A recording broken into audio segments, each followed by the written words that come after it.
إن الحمد لله نحمده ونستعينه ونستغفره ونعوذ بالله من شرور أنفسنا أما بعد أعوذ بالله من الشيطان الرجيم بسم الله الرحمن الرحيم أولما أصابتكم مصيبة قد أصبتم مثليها قلتم هذا كل من عند أنفسكم إن الله على كل شيء قدير قال الله تبارك وتعالى في موضع آخر ولقد صدقكم الله وعده إذ تحسونهم بإذنه حتى إذا فصلتم وتنازعتم في الأمر وعصيتم من بعد ما أراكم ما تحبون منكم من يريد الدنيا منكم من يريد الآخرة ثم صرفكم وليبتليكم ولقد عفا عنكم والله ذو فضل على المؤمنين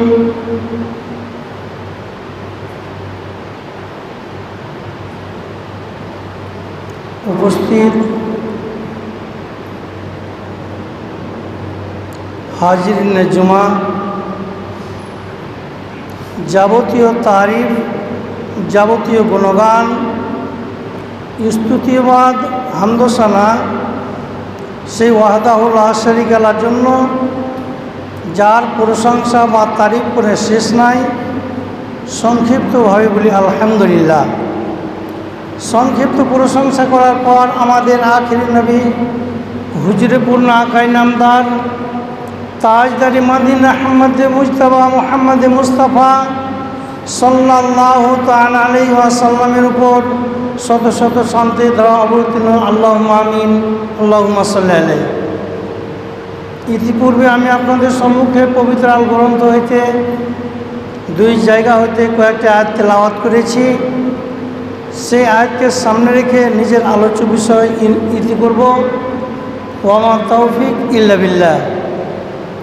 আল্লাহ পাক রব্বুল আলামিন বলছেন, আওয়ালাম্মা আসাবাতকুম মুসিবাতুন কাদ আসাবতুম মিসলাইহা। যখন তোমাদের সম্মুখে কয়েকটি বিপদ এসে পৌঁছে যায়, তখন তোমরা বলতে থাকো যে বিপদটা কোথা থেকে এলো, কেন এলো। আল্লাহ পাক রব্বুল আলামিন নিজে বলছেন, কুল মিন ইনদা আনফুসিকুম, যে তোমাদের নিজের কর্মর ফলে তোমাদের পক্ষে বিপদ এসে পৌঁছায়। ইন্নাল্লাহা আলা কুল্লি শাইইন কাদির। আল্লাহ পাক রব্বুল আলামিন প্রত্যেক জিনিসের উপর ক্ষমতা রাখেন, নির্ভর রাখেন। এখানে কয়েকটি কথা, দুটি মসলা ইস্তেমবাদ হয়েছে। এক, বদরের যুদ্ধে 70 জন বেদিনেরা শহীদ হত্যা হয়েছিল, তাদের কাতাল হয়েছিল এবং 70 জন ধরা পড়েছিল। তাদের ক্ষেত্রে আল্লাহ পাক রব্বুল আলামিন ফয়সালা দিলেন যে নবী মুহাম্মদ সাল্লাল্লাহু আলাইহি ওয়াসাল্লাম, আপনি আপনার উম্মতদেরকে বলে দেন যে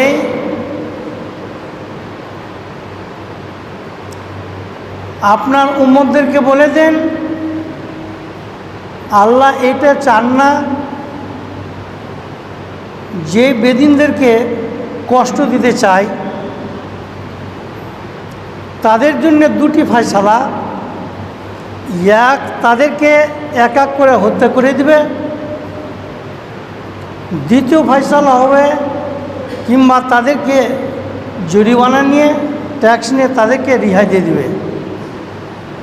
নবী মুহাম্মদ সাল্লাল্লাহু আলাইহি ওয়াসাল্লাম নিজে ফয়সালা করলেন না, সাহাবায়ে কেরামদেরকে ডেকে বললেন যে আল্লাহর পক্ষ থেকে ফয়সালা এসছে, তোমরা কোনটা করতে চাও?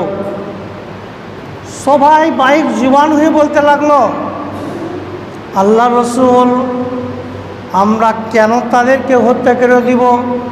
কে তো হলো সে আমার মামাতো ভাই, খালাতো ভাই, চাচাতো ভাই, কে হলো আমার অমুক আর তমুক, এই বলতে লাগলো। তাদের কাছ থেকে জরিমানা নিয়ে, ট্যাক্স নিয়ে তাদেরকে রেহাই দিয়ে দেওয়া হবে। নবী মুহাম্মদ সাল্লাল্লাহু আলাইহি সাল্লাম বললেন, দেখো এরপরে কিন্তু তোমাদের এমন একদিন আসবে, তাদেরকে রেহাই দিয়ে দিলে তোমাদের এতটাও কিন্তু শহীদ হয়ে যাবে। তো আমাদের পরে এলে পরে কি আছে, আমরা সৈন্য সামান নিয়ে আমরা মজবুত হয়ে যাব, আমরা শক্তিশালী হয়ে যাব। যখন দ্বিতীয় যুদ্ধ উহুদের যুদ্ধে 70 জন সাহাবী শহীদ হয়েছিলেন, তাদের মধ্যে বিদ্রোহ ঢুকে হয়েছিল যে এমনকি তাদের মধ্যে এই হুবলে ছাড়া হয়ে গেছিল যে আমাদের মধ্যে কি হয়ে গেল, নবী মুহাম্মদ সাল্লাল্লাহু আলাইহি সাল্লামের দান্দানে মোবারক শহীদ হয়েছিল, নবী মুহাম্মদ সাল্লাল্লাহু আলাইহি সাল্লামের মাথায় চোট লেগেছিল। কারণ হলো একটি মাসিয়াতে ইলাহি, আল্লাহর বা আল্লাহ রসুলের অমান্য করার কারণে নবী মুহাম্মদ সাল্লাল্লাহু আলাইহি সাল্লাম কিছু সাহাবীদেরকে ঘাঁটি নির্ধারিত করে দিয়েছিলেন যে এই মোড়ে থাকবে 10 জন, এই মোড়ে থাকবে 7 জন, এই মোড়ে থাকবে 3 জন। তাদেরকে নির্ধারিত করে দিয়েছিলেন সাহাবীদেরকে যে যুদ্ধ বিজয় হয়ে যাবে তারপরে তোমরা ঘাঁটি ছাড়বে, ঘাঁটি ছেড়ে দিবে না। যখন যুদ্ধ জয় হতে যাবে তার পূর্বে যখন মাল লণ্ঠন করতে যাচ্ছে, তাদের মধ্যে লোভ ঢুকে গেল। কিছু লোক মনে করছে যে ওই লোকগুলোই তো, ওরা সব মাল নিচ্ছে, হয়তো আমাদেরকে বঞ্চিত করে দিবে, তাহলে ওই মেন ঘাঁটিকে ছেড়ে তারাও এই জড়িত হয়ে গেল। কেউ করছে না, নবীর কথা অমান্য করে আমরা যাব না। সেখানে অল্প সংখ্যক লোক থেকে বেশি লোক এসে আক্রমণ করে দিয়ে তাদের সম্বন্ধে আক্রমণ করল। তো এই দুইটি ফয়সালা যখন উহুদের যুদ্ধে যখন তাদের শহীদ হয়ে গেল, তারা তখন বলতে লাগলো কোথা থেকে এলো। আল্লাহ বলছেন তার জন্যে, আওয়ালাম্মা সাবাতকুম মুসিবাতুন কাদ আসাবতুম মিসলাইহা, যখন তোমাদের সম্মুখে কয়েকটি বিপদ এসে পৌঁছে যায় তখন তোমরা বলতে থাকো যে এটা কোথা থেকে এলো, কেন এলো। আল্লাহ পাক রব্বুল আলামিন বললেন যে তোমাদের নিজের কর্মর ফলে, কুল মিন ইনদান ফুসিকুম। আল্লাহ পাক রব্বুল আলামিন নবী মুহাম্মদ সাল্লাল্লাহু আলাইহি সাল্লামকে বললেন, নবী মুহাম্মদ সাল্লাল্লাহু আলাইহি সাল্লামকে সাহাবীদেরকে ঘাঁটি ত্যাগ করে দিলেন যে তোমাদেরকে মেরেও যদি ফেলে দেয় ঘাঁটি ত্যাগ করবে না। ঘাঁটি ছেড়ে দেওয়ার কারণে এই বিপদ এলো। সেই অনেক ঘটনা রয়েছে, আমি সংক্ষেপেভাবে বলছি। সেই ঘাঁটি ছেড়ে দেওয়ার কারণে যখন বিজয় মানে পালিতে ছিল, তারা মনে দেখে এই ঘাঁটিটা খালি আছে নাকি, আর এসে দেখছে সত্যিকারই নেই, আর এসে পিছন দিক থেকে এসে আক্রমণ করেছিল, দে এই কিছু ক্ষয়ক্ষতি। তো আল্লাহ পাক রব্বুল আলামিন দ্বিতীয় জায়গায় বলছেন, ওয়ালাকাদ সাদাকাকুমুল্লাহু ওয়াদাহু ইজতাহুসুনাহুম বিইজনিহি হাত্তা ইযা ফাসিলতুম ওয়া তানাযাতুম ফিল আমরি। কতগুলো ক্ষেত্রে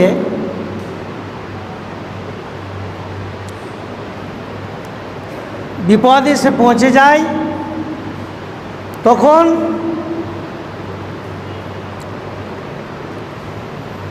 কেউ চাই দুনিয়া, কেউ চাই পরকাল। দুনিয়া কামার জন্যে, কেউ চাই পরকাল জন্য, যে আমার জান চলে গেল,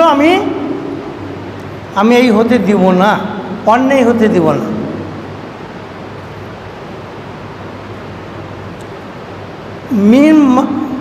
মা আরাকুম মা তুহিব্বুনা মিনকুম মাই ইউরিদুদ দুনিয়া মিনকুম মাই ইউরিদুল আখিরা।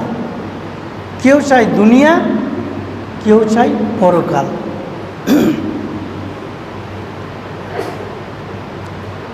নবী মুহাম্মদ সাল্লাল্লাহু আলাইহি সাল্লামের যুগে, তার পূর্বে হযরত নূহ আলাইহিস সালামের যুগে নূহ আলাইহিস সালামের কওমের ওপর নবীর কথা অমান্য করার কারণে তাদেরকে বন্যায় গর্ক ডুবতে হয়েছে।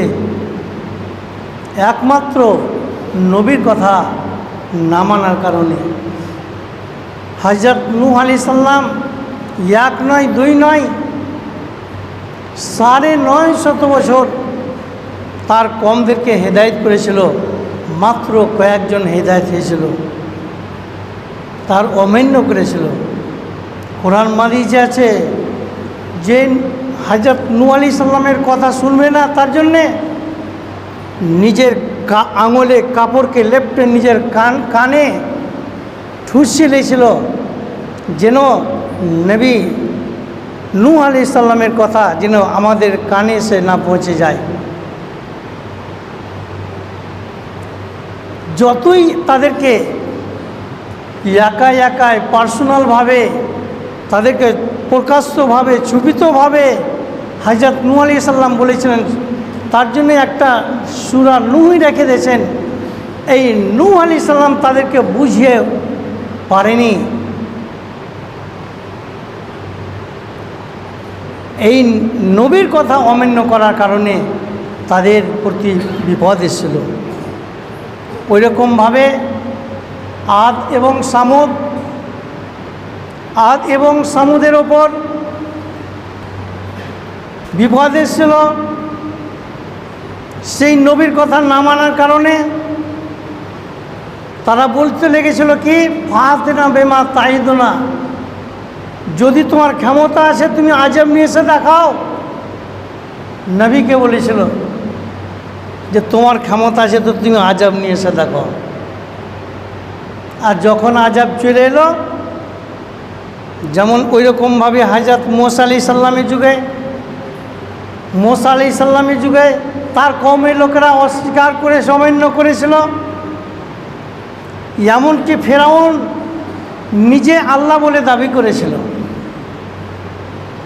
হযরত মূসা আলাইহিস সালামের কারণে মূসা আলাইহিস সালাম ওই ফেরাউন যে স্বপ্ন দেখেছিল যে আমার এই বানী ইসরাইলের মধ্যে এমন একটি লোক আসবে, সে মূসার উল্টা করবে, না এই ফেরাউনের উল্টা করবে, এই জন্যে হাজার হাজার কিনে লাখ লাখ শিশু বাচ্চাদেরকে মেরে দিয়েছিল, জেনে ওই লোক না আসতে পারে।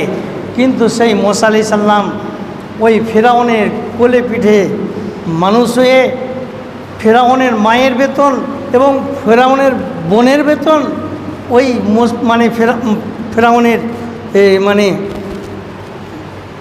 হযরত মূসা আলাইহিস সালামের মায়ের এবং মূসা আলাইহিস সালামের বোনের তার বেতন নির্ধারিত করলো।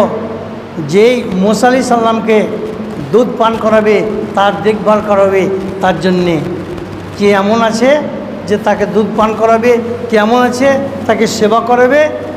কতজন চেষ্টা করেছিল, পারেনি।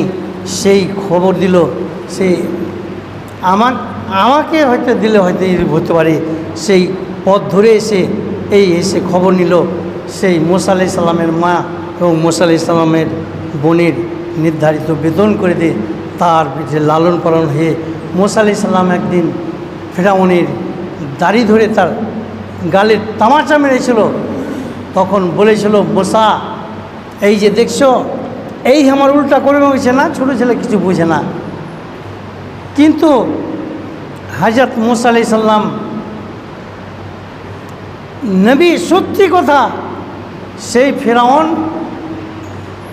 যে তার উল্টা করেছিল, মূসা আলাইহিস সালাম যখন নবীয়তি প্রাপ্তি হলেন 40 বছরে, সেই নবী হওয়ার পরে হযরত মূসা আলাইহিস সালামকে প্রথম বাক্য ওই ফেরাউনকে হেদায়েত করা বললেন। হযরত মূসা আলাইহিস সালাম বলছেন, আল্লাহ তুমি কোন কাজ করলে আল্লাহ, যেই কারণে আমার কারণে ফেরাউন লাখ লাখ মানুষকে মারল, আর সেই কথা আজকে আমাকে আবার ফেরাউনকে হেদায়েতের কথা বলতে লাগলেন। হযরত মুসা আলাইহিস সালামকে দ্বিতীয় বাক্য বললেন, কুলু লাইয়ানা, হে মুসা আলাইহিস সালাম, মুসা তুমি রাগী আছো, খুব রাগান্বিত আছো, অতএব তুমি রেগে কথা বলবে না, তুমি নম্রতার সঙ্গে, ভদ্রতার সঙ্গে, সম্মানের সঙ্গে কথা বলবে, জানে সেই কথা হয়। এই বলে যখন ফিরআউনকে যে বলল, তখন তার উল্টা করে দিল। তখন বলছে সেই আল্লাহ তো আমি, সেই মাবুদ তো আমি। তখন কইছে না, তুমি মাবুদ নয়, আমার মাবুদ হচ্ছে ওই যে একদিন স্রষ্টা আল্লাহ। তখন কইছে আমি তো মারি আর আমি তো জিন্দা করতে পারি। সেই ফেরাউন এক দুইজনকে ধরে নিয়ে আনলো বন্দিকারী থেকে, একজনকে হত্যা করে দিল আর একজনকে ছেড়ে দিল। তখন কইছে দেখো আমি মেরে দিলাম, আমি ছেড়ে দিলাম। কইছে না, এটা হতে পারে না, এরকমভাবে নয়। তো এই মুসা আলাইহিস সালাম বলেছিলেন লাস্ট অবধি যে ফেরাউনকে, যে আচ্ছা যে মালিকের কথা অমান্য করে, যে মালিকের কথা না শুনে, তার ফয়সালা কি হওয়া উচিত। সেই ফেরাউন বলেছে তাকে নীল দরিয়াতে ডুবে মরে যাওয়া উচিত। সেই ফেরেশতা এসেছিলেন সেজে, সেই ফেরাউনকে বলছে আচ্ছা সেই কথাটাকে আপনি লিখে দিতে পারবেন? বলছে হ্যাঁ, যে মালিকের কথা অমান্য করবে, মালিকের কথা মানবে না, তাকে নীল দরিয়াতে ডুবে মরে যাওয়া উচিত। মুসা আলাইহিস সালামকে মারার জন্যে, মুসা আলাইহিস সালামের কওমকে মারার জন্যে ষড়যন্ত্র করল। সেই মুসা আলাইহিস সালাম পালাতে লাগলেন। হযরত মুসা আলাইহিস সালাম ওই নীল দরিয়াতে যে এই লাঠি ছিল আসা, ফান ফাজরাত মিন হুসনাতা আসার আইনান, সেই একবারই মারলেন তো 12টা রাস্তা হলো। মুসা আলাইহিস সালামকে বললেন দেখো তুমি এবং তোমার কওম এই রাস্তাতে চলে যাবে ঠিক আছে, কিন্তু আবার দ্বিতীয়বার তুমি এই লাঠিটা মেরে দিও না। তারপরে ফেরাউন এবং ফেরাউনের কওম চলো দিকে এখান দিয়ে গেছে, এখান দিয়ে যাবো। আর যখন মাছ দরিয়াতে যখন পৌঁছে গেছে, তখন বলছে আল্লাহ বলছেন নীল দরিয়াকে, এই তোমার মধ্যে কে আছে বলো তো। বলছে তোমার শত্রু আছে, তার কি হওয়া দরকার? কইছে আপনি যেটা হুকুম করবেন। পানিকে চলতে বলল, পানি চলল। ওই ফেরাউন এবং ফেরাউনের কওম তারা ডুবে হালাক হয়ে গেল, নিজের পরিণাম নিজেই নিয়ে নিল। আল্লাহ পাক রব্বুল আলামিন তার জন্য বলছেন আওয়ালাম্মা আসাবাতকুম মুসিবাতুন কাদ আসাবতুম মিসলাইহা কুলতুম হাজা কুল মিন আনফুসিকুম ইন্নাল্লাহা আলা কুল্লি শাইইন কাদির। যখন তোমাদের মধ্যে কয়েকটা বিপদ এসে পৌঁছে যায়, তখন বলতে লাগো এটা কোথা থেকে এলো, কেন এলো। আল্লাহ বলছেন তোমাদের নিজের কর্ম ফেলে আজ আমরা আমাদের ওপর চতুর্দিক থেকে বিপদ এসে পৌঁছে গেছে। তখন বলছে আজকেও সরকারের দোষ, অমুকের দোষ, তুমুকের দোষ। আজকে আমরা চিন্তা করে দেখি যে আমরা মুসলমানের কর্ম কোরআনী আইন নিয়েছি এবং হাদিসকে আল্লাহ রসুল বলেছেন লান তাজিল্লু মা তামাসসাকতুম বিহিমা কিতাবাল্লাহি সুন্নাতে রাসূলি। যেই কিতাব এবং সুন্নাতের দায়িত্ব নিয়েছি সেই আমরা কতটা মেনে চলছি, কতটা আল্লাহর কাজ করছি, একবার চিন্তা করি, তাহলে বুঝতে পারবো যে আমরা নিজে অন্যায় করছি না আমরা অন্যায় করি না। আমরা নিজের কর্ম করছি কি নিজের কর্ম করি না। যখন এই যে দেখলেন কিছুদিন পূর্বে যেমন সেই খরা গরমের কারণে বলছে আল্লাহর চোখ নেই, কতগুলো বলছে আল্লাহর চোখ নেই, যে এত গরম দেশে যে পানিও দেয় না আল্লাহর চোখ নেই। আমি বলছি হ্যাঁ জি ভাই, আপনি কোনদিন চেয়েছেন আল্লাহর কাছে পানি জি ভাই? বলছে না জি ভাই, তা আল্লাহ দেখতে পাই না। বলছে আপনি দেখতে পান না, আপনার কষ্ট হয়েছে, আপনি চাই না আল্লাহর কাছে, চেয়েছেন? কেমন করে পানিটা পেবেন আপনি কোনদিন চেয়েছেন কি? বলছেন না। তাহলে কেন বলছেন? আপনি বলেন যে আমি চাইনি, আপনি চেয়েছেন, দিয়ে যদি না পান তখন বলবেন। আপনি চাননি আর বলছেন মানে আল্লাহর চোখ নেই আর মুখ নেই। আর এখন পানি যদি দিয়েছে তখন আল্লাহ কত পানি দিয়ে চলে গেছে। সব দিকে আল্লাহর দোষ, মানুষের কিছু দোষ নয়। আল্লাহ বলছেন যখন তোমাদের মধ্যে বিপদ এসে যাবে তখন বলবে ওই আদ এবং সামুদের মধ্যে মধ্যে ফাতে নবে মা তাইদে না, নিয়ে এসে দেখাও তো দেখি আজাব কেমন আছে। মৌলবীরা তো খুব বলছে যে অমুক হবে তুমুক হয়েছে, ওই কোনটা করতে পেরেছে? আল্লাহ পাক রব্বুল আলামিন তার জন্য বলছেন যে বিপদ আসার পূর্বে আল্লাহ পাক রব্বুল আলামিন বলছেন বাঁচো, দুনিয়াদারি থেকে বাঁচো। আল্লাহ পাক রব্বুল আলামিন বলছেন যেই হযরত মুসা এবং ইব্রাহিম এবং ইউনুস প্রত্যেক নবীরই পরীক্ষা হয়েছে। ইউনুস নবীকে দেখেন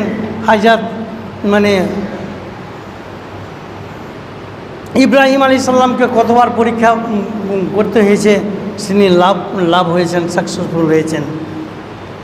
কিন্তু আজ আমাদের সে ওই রকম পরীক্ষা আসে না, তা সত্ত্বেও আমরা সেই নবীর দোষ দিই বা অমুকের দোষ দিই।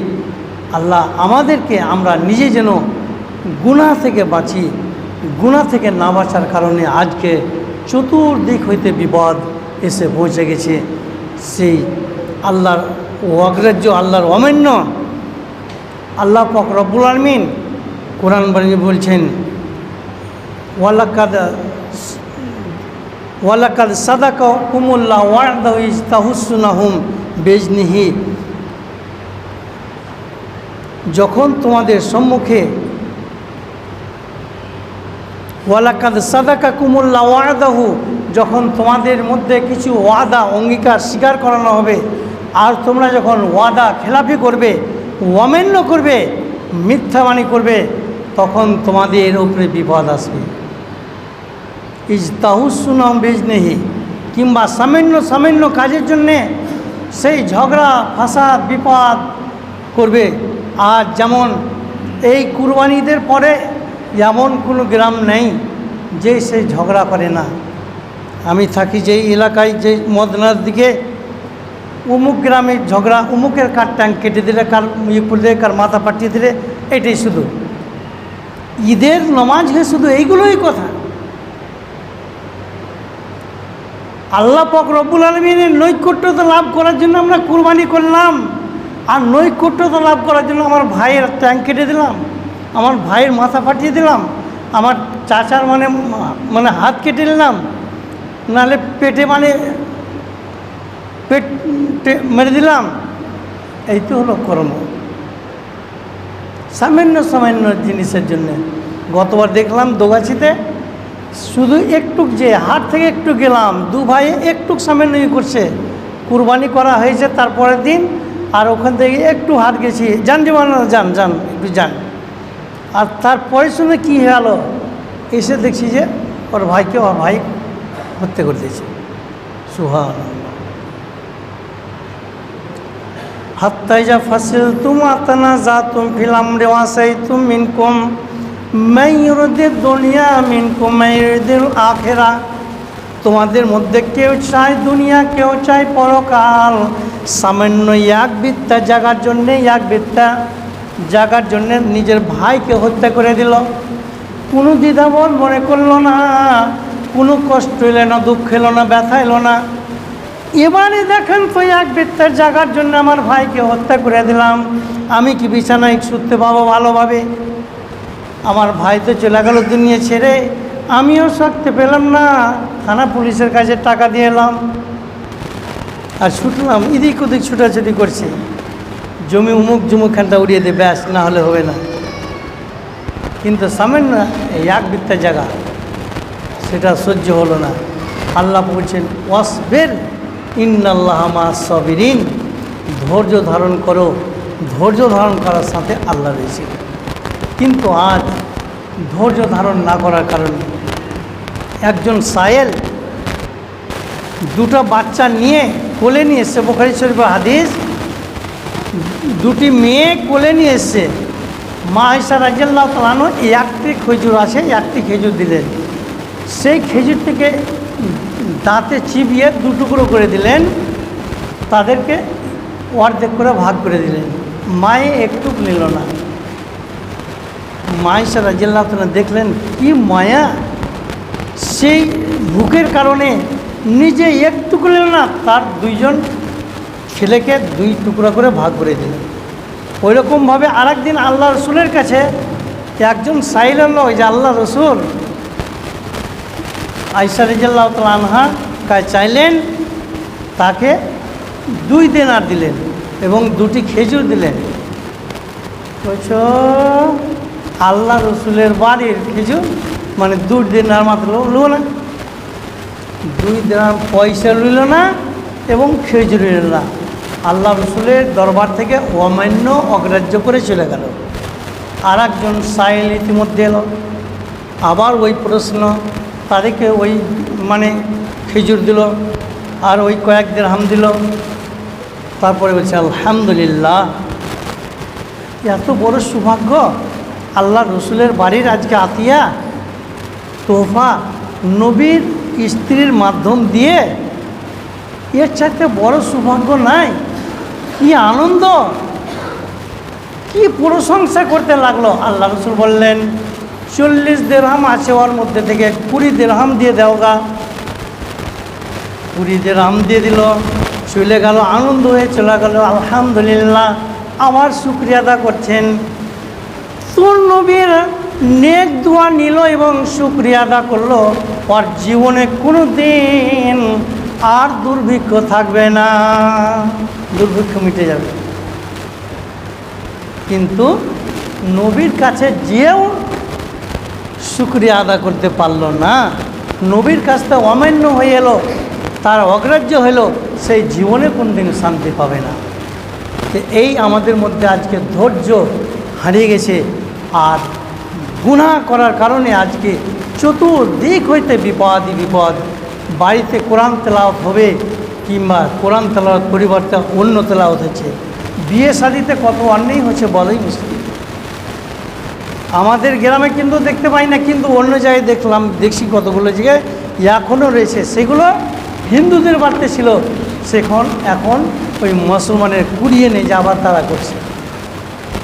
সিংহাসন সাজিয়া মাজিয়া করে তালোয়ার টালোয়ার লিয়া, কালো টালো মানে একবারে কালা টালা হইয়া করে দাঁড়িয়েছে, একবারে তালোয়ার লিয়ে দেন, এই দেখছি কথা বলতে দেন না, টাকা লেখা আছে ওটা দিতে হবে। এই কতগুলো গুনাহ করার কারণে আজকে আমাদের পক্ষে বিপদ।